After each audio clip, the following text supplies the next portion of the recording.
Assalamualaikum warahmatullahi wabarakatuh. Selamat sore, Bu Rita. Waalaikumsalam warahmatullahi wabarakatuh. Sore juga Pak Asep. Bagaimana kabarnya sore ini, Bu Rita? Alhamdulillah saat ini saya masih diberikan kesehatan Pak Asep. Sehat Pak Asep? Alhamdulillah sehat. Sebelum kita mulai, kira-kira bagaimana perasaan Bu Rita hari ini? Soalnya saya dengar dari guru-guru yang lain ada hal khusus yang ingin Bu Rita diskusikan bersama saya. Ya, terima kasih Pak Asep. Memang betul Pak. Sebenarnya saat ini saya sedang bingung Pak. Saya ingin mendiskusikan permasalahan ini dengan Bapak. Nah, apakah Bapak punya waktu luang? Kemudian, bolehkah saya meminta waktunya sebentar Pak untuk sharing? Karena saya mau sedikit bercerita Pak tentang apa yang sedang saya alami, kebingungan saya yang sedang saya alami saat ini Pak. Oh, Bu Rita sedang bingung ya. Tentu saja Bu Rita, insya Allah saya siap menjadi pendengar yang baik. Mari kita jadikan coaching ini sebagai sarana mencari solusi bersama ya Bu Rita ya. Baik Pak, iya Pak, mudah-mudahan saya juga bisa menemukan solusinya ya Pak ya. Baik Bu Rita, kira-kira ada hal khusus yang Bu Rita sampaikan yang lebih mendalam kira-kira itu? Jadi begini Pak, saya sedang merasakan bingung itu dengan siswa-siswi saya Pak di kelas. Karena saya beberapa hari terakhir ini perhatikan mereka itu seperti kurang bersemangat gitu Pak dalam mengikuti pelajaran saya.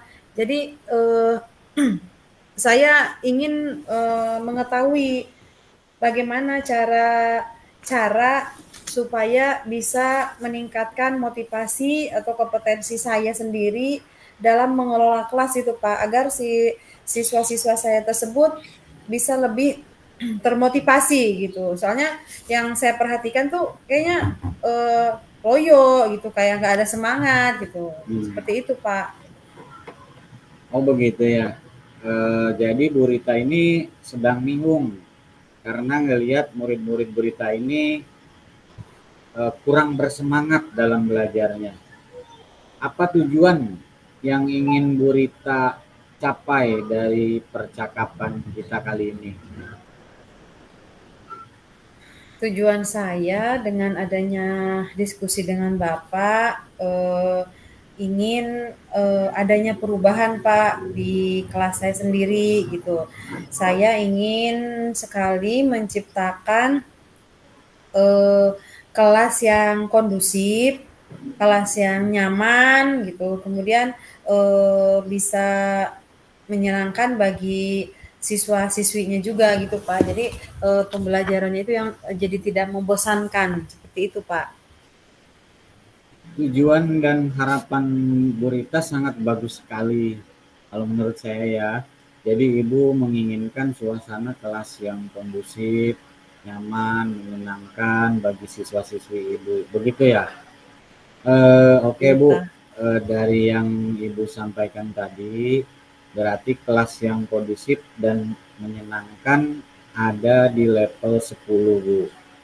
Kalau boleh saya tahu, kira-kira kelas Ibu sekarang ini berada di kondisi level berapa Bu? Kalau menurut saya untuk kondisi di kelas saya sekarang mungkin masih ada di level 6 ya Pak. Karena saya sudah mencoba berbagai metode pembelajaran ya, tetapi masih belum ada yang benar-benar efektif gitu Pak. Masih Hmm, begitu-begitu aja gitu. iya, iya. Di kondisi sekarang ini kira-kira di level berapa kelas Ibu bisa ditingkatkan menjadi kelas yang kondusif dan menyenangkan? Kira-kira seperti apa, Bu? Kalau kalau untuk level 10 mungkin kayaknya terlalu tinggi ya Pak ya. Mungkin sampai di level 8 aja dulu ya kali. Karena untuk ke level yang lebih tinggi lagi itu kan harus bertahap ya.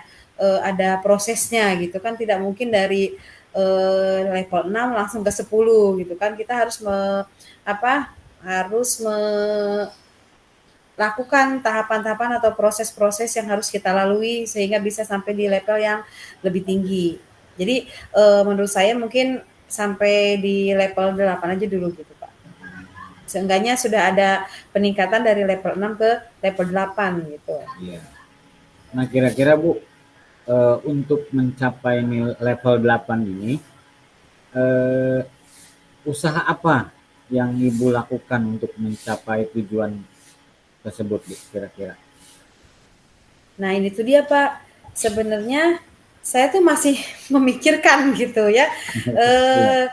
rencana apa yang akan saya buat gitu, karena saya merasa masih sangat kesulitan Pak dalam menghadapi masalah ini. Makanya dengan ada diskusi dengan Bapak seperti ini, mudah-mudahan saya bisa menemukan gitu, bisa menemukan solusinya, bisa sedikit melegakan kebingungan saya gitu. Oke. Berarti Bu Prita ini masih memikirkan rencana dan masih ngerasa kesulitan dalam menghadapi masalah ini. Nah, kira-kira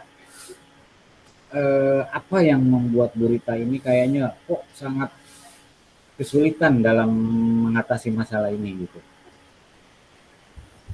Saya itu masih sangat kesulitan dalam mengendalikan siswa yang kalau ketika kita mengajar itu, kalau kita sedang belajar di kelas itu asik ngobrol gitu, ya ngobrol dalam pada saat pembelajaran berlangsung gitu. Nah, siswa yang ngobrol ini jadinya mengganggu teman yang lain gitu, yang tadinya juga temennya, misalnya satu temennya itu sebangku, yang satunya ngajak ngobrol, otomatis kan Iya. yang temannya itu ikut ke bawah gitu ya Pak ya. Nah itu kan jadi Betul. bisa mengganggu fokus. Nah belum lagi nanti tetangga sebangkunya gitu kan, sebelahnya. Nah bisa-bisa kan kondisi kelasnya itu jadi berisik gitu. Jadi bukannya fokus mendengarkan gurunya, tapi malah asik ngobrol. Nah itu kan yang ganggu, itu saya bingung mengendalikannya. Karena mungkin sudah terbiasa si anak itu untuk ngobrol ketika belajar gitu Pak. Iya. Nah, eh, itu kan udah terbiasa ngobrol ya anak ini ya. Apa ya, situasi seperti itu, apa yang biasanya Bu Rita menghadapi anak-anak yang sering ngobrol, sering apa, ya berbicara sehingga susah dikendalikan, kira-kira apa? Sama ini sih biasanya saya hanya menegur mereka Pak, menegur kemudian menanyakan mereka tentang mengingatkan kembali tentang keyakinan kelas yang sudah disepakati gitu. Saya tegur anaknya gitu, kira-kira bisa nggak misalnya ketika sedang ibu menerangkan misalnya diam dulu atau ditahan dulu ngobrolnya. Kemudian saya mengingatkan kembali tentang keyakinan kelas yang sudah pernah disepakati gitu kan, harus saling menghargai ketika sedang ada yang berbicara, baik siswa, teman ataupun guru seperti itu. Tapi kalau mereka masih belum fokus juga biasanya untuk memotivasi kembali, untuk memfokuskan kembali, saya biasanya melakukan ice breaking Pak. Nah tapi hal ini juga masih belum bisa berjalan dengan baik gitu, karena kan ice breaking mereka bisa fokus pada saat itu saja, selesai ice breaking ya oke, ngobrol lagi gitu. Jadi menurut saya belum bisa berjalan dengan lancar gitu Pak. Oh, gitu. Nah, Bu Rita di sini kan dari tadi yang disampaikan Bu Rita, berarti Bu Rita sudah mencoba menegur, memberikan ice breaking. Itu udah menurut saya udah luar biasa, udah baik.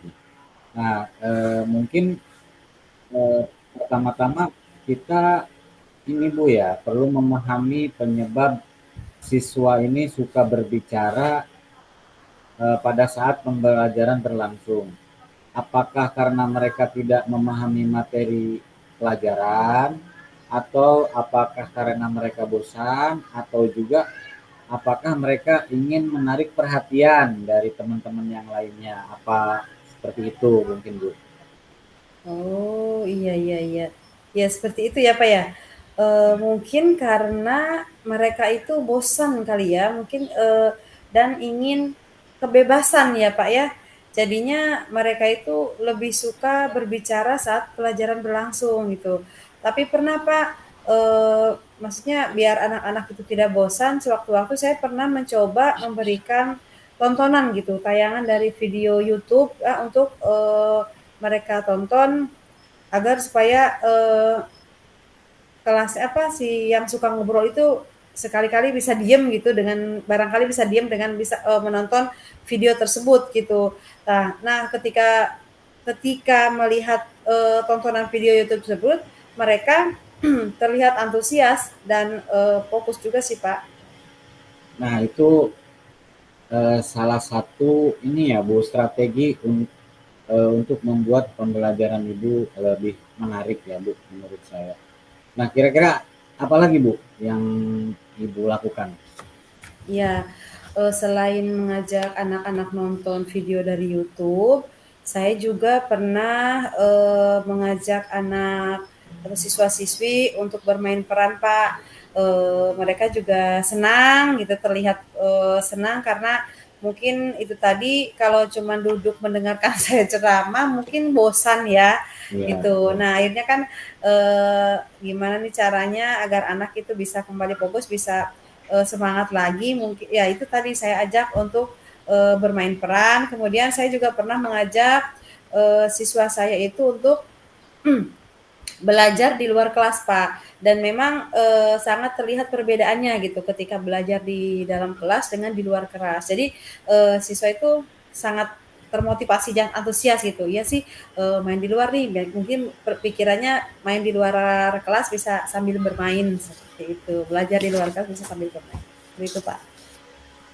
Aduh, luar biasa, bagus sekali, luar biasa. Nah, rencana apa yang akan Bu Rita lakukan untuk tujuan yang tadi Ibu sampaikan seperti itu? Mungkin saya akan membuat pembelajaran yang berdiferensiasi kali ya Pak ya, supaya bisa memenuhi kebutuhan belajar anak itu sendiri Pak. Nah, itu ide yang sangat luar biasa Bu, Iya, iya. hebat sekali Bu.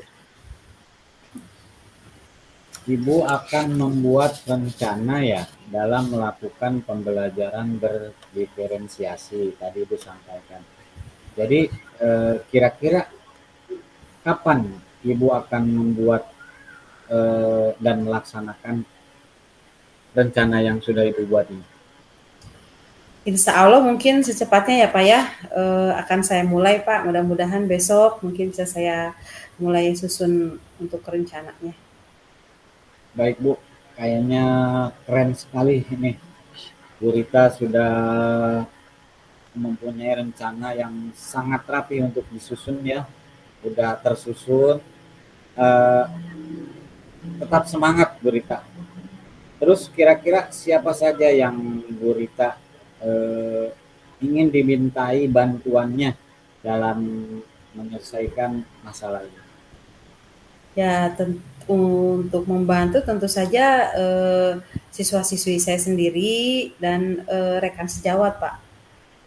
Oke Bu, luar biasa. Jadi Bu Rita ini melibatkan siswa dan rekan sejawatnya ya. Ya, Selanjutnya bagaimana dengan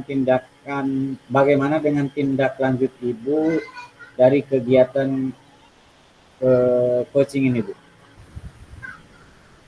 dari kegiatan coaching ini saya berharap akan terus dilaksanakan gitu Pak, supaya kita bisa berkolaborasi untuk mencari solusi dari berbagai masalah. Jadi dengan adanya coaching ini, saya juga beban saya, bukan beban ya, apa ya, kebingungan saya, kegalauan saya itu bisa sedikit apa ya, mencair lah gitu. Jadi bisa menemukan, oh iya ya, seperti ini ya gitu, harusnya seperti ini ya, seperti itu Pak.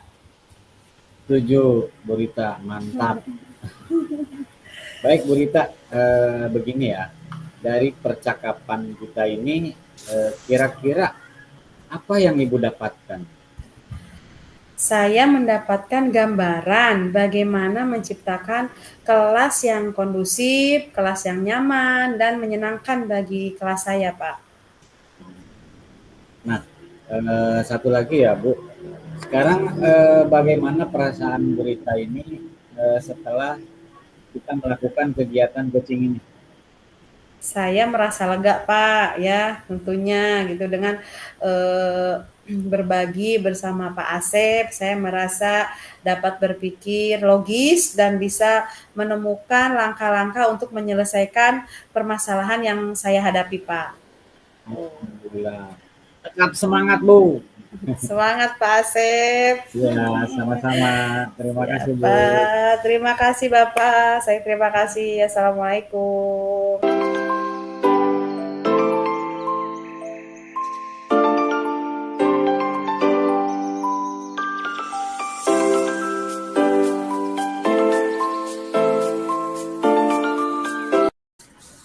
Assalamualaikum warahmatullahi wabarakatuh. Selamat sore Bu Rita. Waalaikumsalam. Bagaimana kabarnya Pak Asep? Sehat? Alhamdulillah sehat Bu Rita.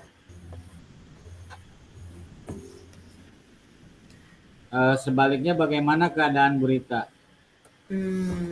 Alhamdulillah Pak. Saat ini saya masih diberikan kesehatan. Bagaimana nih Pak Asep? Saya perhatikan sepertinya Pak Asep sedang ada masalah ya? Iya Bu, apakah Ibu punya waktu luang? Bolehkah saya meminta waktunya untuk sharing? Saya mau bercerita Bu tentang apa yang saya alami tadi ketika pembelajaran.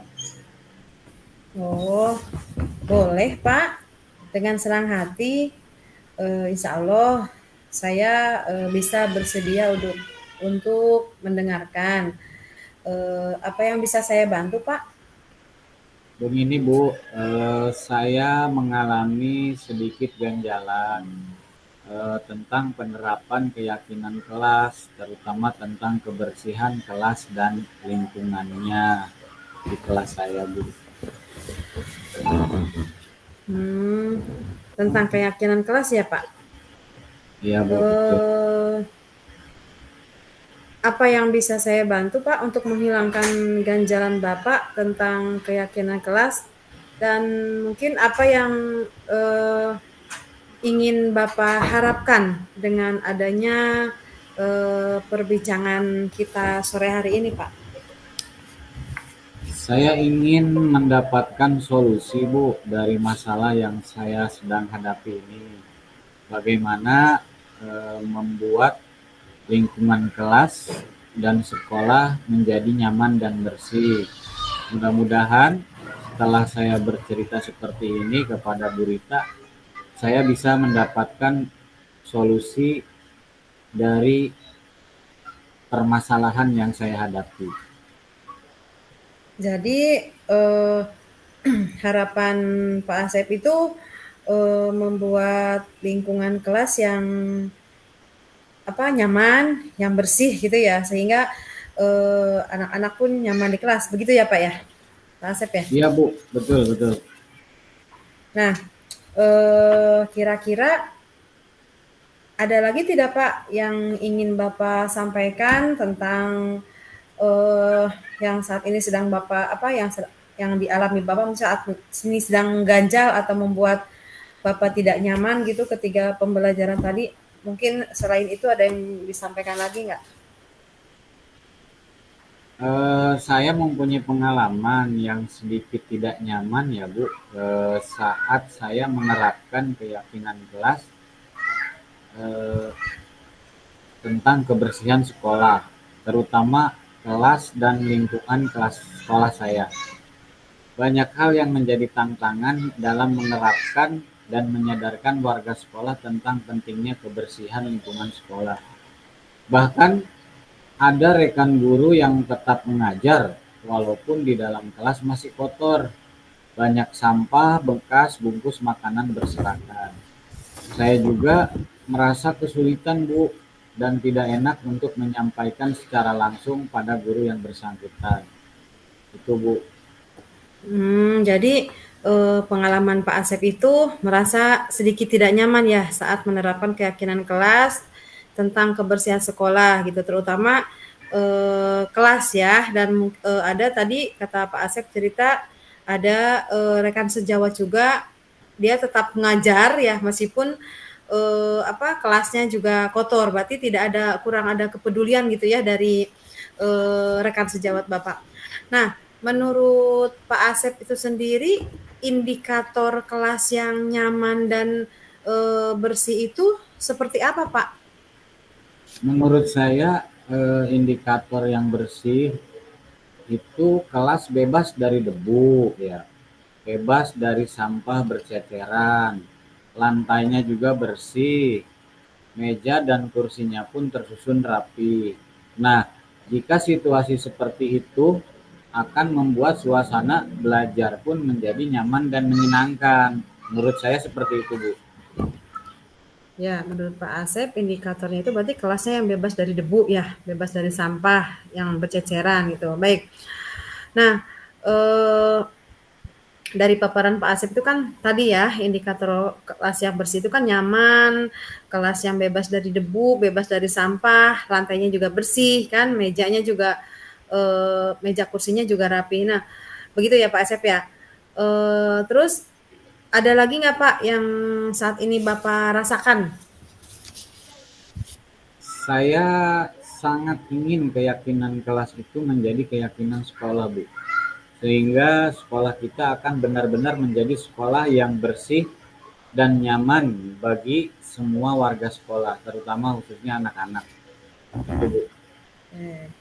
Baik Pak Asep, dari pemaparan yang Pak Asep sampaikan di sini, saya bisa menyimpulkan bahwa permasalahan yang sedang Pak Asep hadapi ini ada dua ya Pak ya?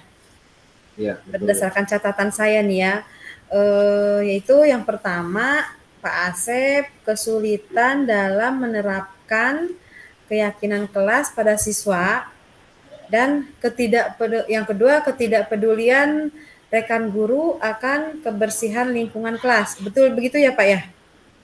Nah, sesuai cerita Pak Asep bahwa ada rekan guru yang tetap mengajar tanpa mempedulikan kondisi kelasnya. Nah, kalau kita mengajar dengan kondisi kelas yang kotor, saya pribadi pun gregetan gitu ya. Pengennya kelasnya bersih dulu gitu baru bisa memulai mengajar. Betul ya Pak ya? Seperti itu Pak?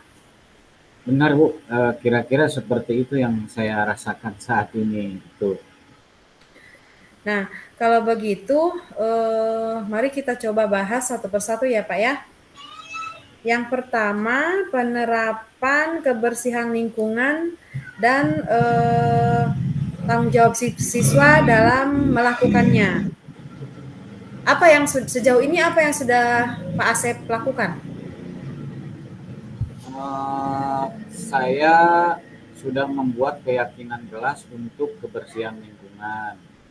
Kemudian mengajak siswa untuk menerapkan dalam keseharian, seperti mematuhi piket kelas, selalu membuang sampah pada tempatnya, menjaga kebersihan bahkan setelah istirahat dan sebelum pulang sekolah. Itu yang saya tekankan kepada anak-anak. Sudah membuat keyakinan kelas ya Pak ya untuk kebersihan Iya. lingkungan. Kemudian mengajak siswa menerapkan dalam keseharian gitu. Nah, dari skala 1 sampai 10, berapa nilai ketercapaian penerapan kebersihan kelas, keyakinan kelas yang sudah Bapak lakukan? Saya rasa mungkin masih di angka skala dinilai 7, Bu, itu. Masih setuju ya, Pak ya? Ya. Nah, yang membuat Bapak merasa kesulitan atau merasa belum mengoptimalkan program yang Bapak lakukan itu seperti apa, Pak? Apa yang merasa kesulitan buat Bapak gitu? Saya merasa kurang optimal dan karena memang saya kesulitan, Bu, untuk menumbuhkan kesadaran akan kebersihan pada anak-anak kita yang memang masih belum terbiasa menjaga kebersihan. Itu satu. Keduanya, saya juga merasa kurangnya dukungan dari teman sejawat yang kadang cuek saja mereka mengajar ketika kelas masih terlihat kotor. Itu, Bu. Bapak merasa kesulitannya untuk menumbuhkan kesadaran dari diri anak-anak dan merasa kurang dukungan ya dari rekan sejawat gitu tanpa Tuh. mempedulikan ingin lingkungan yang bersih. Nah, apakah Bapak pernah meminta dukungan tidak Pak kepada kepala sekolah gitu untuk membantu menggerakkan warga sekolah dalam program ini? Karena kan biasanya kalau misalnya kita sudah megang kepala sekolah nih ya, pengalaman sudah megang kepala sekolah, biasanya apa yang diucapkan kepala sekolah itu biasanya guru-guru mau atau rekan sejawat mau gitu mengikuti. Apakah Bapak sudah pernah melakukan itu, melakukan pendekatan kepada kepala sekolah? Sejauh ini belum, Bu. Belum. Belum. Ya, jadi yang bisa Bapak lakukan dalam waktu dekat ini untuk mengatasi masalah tersebut, kira-kira apa, Pak? Yang pertama, saya akan menghadap kepala sekolah, ya, meminta bantuan beliau untuk dukungan penuh dalam program kebersihan kelas dan lingkungan di kelas atau di sekolah. Yang kedua, saya akan meminta dukungan juga pada semua rekan guru atau rekan sejawat untuk bersama-sama berkomitmen mewujudkan lingkungan sekolah yang bersih. Itu, Bu, yang saya akan lakukan dalam waktu dekat ini. Nah, jadi Bapak Asep akan langkah pertama mungkin menghadap kepala sekolah ya. Ya, Bu. Kemudian meminta dukungan juga dari rekan sejawat. Baik. Nah, selain itu apa aksi nyata yang bisa Bapak terapkan kepada siswa, Pak, untuk membentuk kesadaran mereka akan pentingnya menjaga kebersihan lingkungan sekolah, khususnya lingkungan kelas? Uh, saya juga mungkin rencana ke depannya ya, Bu, selain dari yang dua di atas tadi yang saya bicarakan, berkolaborasi dengan rekan guru dengan cara mengadakan lomba kebersihan kelas pada akhir semester. Nah, dengan adanya itu saya berpikir anak-anak dan rekan sejawat akan termotivasi dengan adanya penghargaan atau melalui perlombaan kebersihan kelas. Itu, Bu. Bagus sekali ya rencananya Pak Asep ini. Biasanya seperti itu ya Pak ya. Termotivasi karena ada diiming-imingi misalnya hadiah kelas siapa yang terbersih. Nah, itu pun bukan cuman anak muridnya saja ya, biasanya yang termotivasi untuk berlomba-lomba membersihkan kelas. Gurunya pun biasanya ikut menggerakkan, ayo jangan mau kalah nih sama kelas ini. Biasanya seperti itu ya Pak ya. Iya, Bagus iya. sekali Pak rencana Bapak. Mudah-mudahan ini bisa membangkitkan kemauan dari siswa-siswi itu sendiri untuk menjaga kebersihan kelasnya gitu, bukan cuma hanya karena ada perlombaan saja. Nah, kira-kira selain rencana yang tadi, kira-kira apa masih ada rencana lain Pak yang bisa dilakukan dalam waktu dekat ini mungkin? Saya dalam waktu dekat ini mungkin saya menghadap kepala sekolah, terutama itu minta dukungan penuh dari beliau. Yang keduanya mencoba berkolaborasi dengan eh, guru sejawat itu. Oke, baik. Menghadap kepala sekolah dan berkolaborasi dengan guru atau teman sejawatnya. Terus apa komitmen Bapak, Pak, terhadap rencana yang Bapak sebutkan tadi? Saya berkomitmen untuk berusaha melibatkan semua rekan guru, eh, warga sekolah umumnya ya yang ada di sekolah untuk semangat dalam menerapkan kebersihan sekolah ini. Itu Bu. Bagus sekali ya Pak. Komitmennya melibatkan semua teman-teman guru agar tetap semangat menerapkan kebersihan sekolah. Bagus sekali Pak. Saya sangat mendukung. Mudah-mudahan semua berjalan lancar sesuai dengan apa yang Bapak harapkan, sesuai dengan apa yang Bapak inginkan seperti itu. Terima kasih Bu Rita atas waktunya untuk sharing. Mudah-mudahan khususnya saya pribadi menjadi guru yang selalu dirindukan oleh murid-murid saya terutama. Amin ya Allah, amin ya rabbal alamin. Amin, amin ya rabbal alamin. Terima kasih Bu Rita. Assalamualaikum warahmatullahi wabarakatuh. Waalaikumsalam warahmatullahi wabarakatuh. Sama-sama Pak Asep.